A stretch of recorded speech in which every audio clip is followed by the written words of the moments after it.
Praise the Lord. परमेश्वर के नाम की महिमा और स्तुति हो। मेरे प्रिय भाई बहन, आज का मैसेज उन भाई बहनों के लिए है जो यीशु मसीह के आने का इंतजार कर रहे हैं, उसकी राह देख रहे हैं और उसके साथ जाने के लिए तैयार हैं।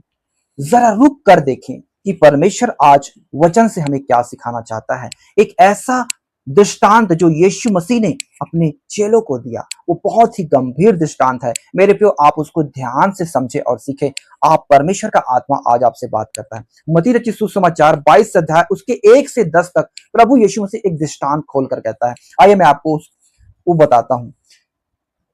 फिर ये यीशु फिर उनसे दृष्टांतों में कहने लगा, स्वर्ग का राज्य उस राजा के समान है जिसने अपने पुत्र का विवाह किया, और उसने अपने दासों को भेजा कि निमंत्रित लोगों को विवाह के भोज में बुलाए, परंतु उन्होंने आना न चाहा। फिर उसने और दासों को यह कहकर भेजा, निमंत्रित लोगों से कहो, देखो मैं भोज तैयार कर चुका हूं, मेरे बैल और पले हुए पशु मारे गए हैं और सब कुछ तैयार है, विवाह के भोज में आओ। परंतु वे अपेक्षा करके चल दिए, कोई अपने खेत को, कोई अपने व्यापार को।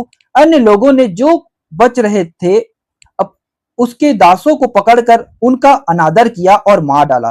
तब राजा को क्रोध आया और उसने अपनी सेना भेजकर उन हत्यारों का नाश किया और उनके नगर को फूंक दिया। तब उसने अपने दासों से कहा, विवाह का भोज तो तैयार है, परंतु निमंत्रित लोग योग्य नहीं ठहरे। इसलिए चौराहों पर जाओ और जितने लोग तुम्हें मिले सबको विवाह के भोज में बुला लाओ। अतः उन दासों ने सड़कों पर जाकर क्या बुरे क्या भले जितने मिले सबको इकट्ठा किया और विवाह का घर अतिथियों से भर गया। 11 से 14 13। तब राजा अतिथियों को देखने भीतर आया तो उसने वहां एक मनुष्य को देखा जो विवाह का वस्त्र नहीं पहने था। उसने उससे पूछा, हे मित्र, तू विवाह का वस्त्र पहने बिना यहाँ क्यों आ गया? उसका मुंह बंद हो गया।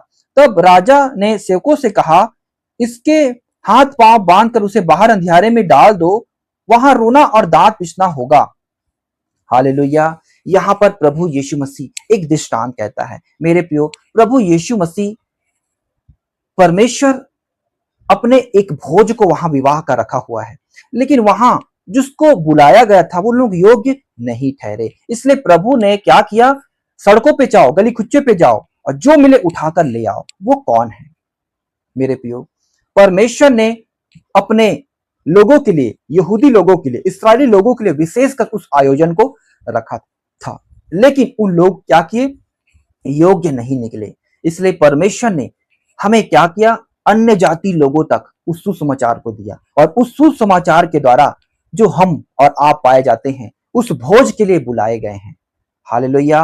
और उस भोज के लिए जो हम बुलाए गए हैं, मेरे प्रियो, हमें अपने आप को जांचना और समझना है, परखना है कि क्या हम उस विवाह के भोज में जाने के योग्य हैं। यहाँ पे एक वचन लिखा हुआ है, वहां एक व्यक्ति था जिसने वस्त्र नहीं पहना था विवाह में जाने के लिए। जब आप किसी शादी या पार्टी में जाते हैं तो मेरे प्रियो, आप साधारण वस्त्र नहीं पहनते, आप एक विशेष वस्त्र पहनते हैं जो वहां जाने के योग्य हो, थोड़ा अट्रैक्टिव पहनते हैं, एकदम नया हो, एकदम स्वस्थ हो, स्वच्छ हो, एकदम सुंदर वस्त्र हो। हालेलुया। नहीं तो आप कोई गंदा वस्त्र पहन के जाकर उसको अंदर से गिल्टी फील होती है।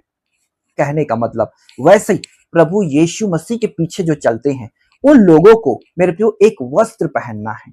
और वो वस्त्र क्या है मेरे प्रियो? उसके बिना आप प्रवेश कर लेंगे, लेकिन वहां आपको जो रिस्पेक्ट मिलना चाहिए, जो आदर मिलना चाहिए, वो आपको नहीं मिलेगा। हालेलुया। यहाँ 14 में लिखा है, क्योंकि बुलाए हुए तो बहुत है परंतु चुने हुए थोड़े हैं। हालेलुया। मतलब हमें चुने हुए में ही बनना है। परमेश्वर ने सबको बुलाया, सुसमाचार पूरे अन्य जाति लोगों को पूरा दुनिया में फैलाया है। इस पूरे दुनिया के एक एक लोगों तक सुसमाचार पहुंचा है, लेकिन उस सब में हम क्यों चुने हुए बनना है? तो हम चुने हुए कैसे बन सकते हैं? बहुत से लोग सोचेंगे, मैं तो प्रभु में जीवन बिता रहा हूं, मैं तो प्रभु में पवित्रताई के साथ चल रहा हूं, अब मुझ में किस बात की घटी है? मेरे प्रियो, बहुत ऐसे लोग हैं। प्रभु यीशु मसीह ने कहा है, सकेत फाटक से प्रवेश करो, चौरस फाटक से प्रवेश ना करना। बहुत सारी बातें हैं, मैं आपके सामने रखना चाहता हूं। आइए, यहां एक बात लिखी हुई है याकूब की पत्री 3 अध्याय उसके 13 से 18 में, तुम में ज्ञानवान और समझदार कौन है जो ऐसा हो वह अपने कामों को अच्छे चाल चलन से उस नम्रता सहित प्रकट करे जो ज्ञान से उत्पन्न होता है। पर यदि तुम अपने अपने मन में कड़वी डाह और विरोध रखते हो तो सत्य के विरोध में घमंड न करना और ना झूठ बोलना। यह ज्ञान वह नहीं जो ऊपर से उतरता है, वरन संसारिक और शारीरिक और शैतानी है। क्योंकि जहां डाह और विरोध होता है वहां बखेड़ा और हर प्रकार का दुष्कर्म भी होता है। पर जो ज्ञान ऊपर से आता है वह पहले तो पवित्र होता है, फिर मिलनसार, कोमल और मृदु भाव और दया और अच्छे फलों से लदा हुआ, पक्षपात और कपट रहित होता है। मिलाप कराने वाले धार्मिकता का फल मेल मिलाप के साथ बोते हैं।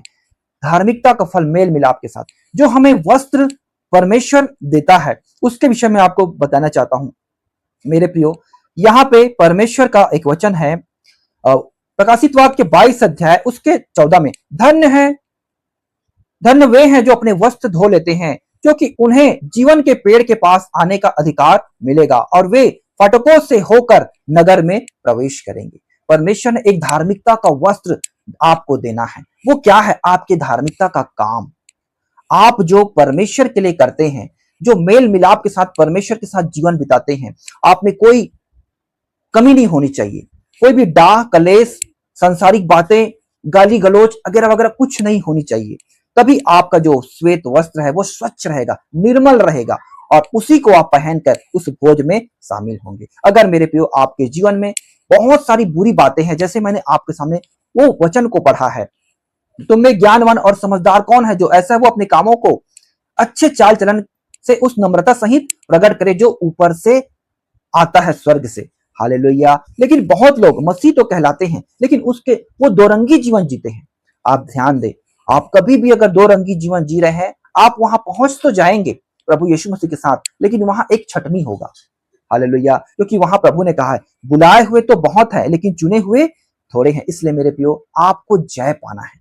प्रकाशित वाक्य 3 उसके 5 में लिखा है, जो जय पाए उसे इसी प्रकार श्वेत वस्त्र पहनाया जाएगा और मैं उसका नाम जीवन की पुस्तक में से किसी रीति से ना काटूंगा, पर उसका नाम अपने पिता और उसके सरदूतों के सामने मान लूंगा। हमें इस जीवन में जय का जीवन जीना है, हमें जय पाना है, वो धार्मिकता के काम को करना है जो प्रभु ने अपने चेलों को सौंपा था। वो चेलों ने सारे विश्वासी लोगों को सौंपा है और हमें सिद्ध होना है उसके साथ। यहाँ पे लिखा हुआ है प्रकाशित वाक्य 16 उसके 15 में, देख मैं चोर की नाई आता हूं, धन्य है जो जागता रहता है और अपने वस्त्र की चौकसी करता है कि नंगा ना फिरे और लोग उसका नंगापन ना देखे। कितने ऐसे भाई बहन हैं जो मसीह तो कहलाते हैं, चर्च तो जाते हैं, लेकिन उसके जीवन में वो यीशु का स्वभाव दिखता नहीं है।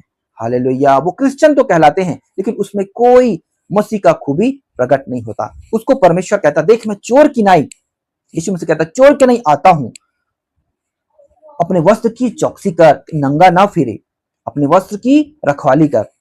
और आगे प्रकाशित वाक्य 13 उसके 19 उसके 13 में, और वह लोहू से छिड़का हुआ वस्त्र पहने हैं और उसका नाम परमेश्वर का वचन है। हालेलुया। मेरे प्रियो कितने लोग ऐसे विश्वासी हैं सच में जो एक बार अपने परमेश्वर यीशु को अपने जीवन को दिया है, उसके बाद कितना भी दुख आए, कलेश आए, वो पीछे नहीं हटते। वो अपने वस्त्र की चौकसी करते हैं। अपने वस्त्र, उसके वस्त्र में क्या है? यीशु के खून के छींटे लगे हुए हैं। मतलब उनको ये मालूम है कि प्रभु यीशु ने मेरे पापों को अपने लहू से धो दिया है, इसलिए अब मैं प्रभु के लिए जीऊंगा, मैं संसारिक रीति से नहीं चल सकता। वो ऐसा सोच के अपने वस्त्र की चौकसी करते हैं और परमेश्वर के उस सुसमाचार को और उसके जो कुछ उसके फल होते हैं उसको वो प्रकट करते हैं, मेल मिलाप के साथ बोते हैं। मेरे प्रियो वैसे लोग ही चुने हुए हैं। और आप भी अपने आप में मेरे प्रियो ये जांचे कि परमेश्वर ने आपको बुलाया है और आपको चुने हुए बनना है। जो जय पाए उसको ही परमेश्वर अपने साथ रखेगा। मैं विश्वास करता हूं इस मैसेज को आपने अच्छे से सीखा और समझा है। मेरे प्रियो इसे हर एक लोगों तक शेयर करना ना भूलें। प्रभु आपको आशीष दे।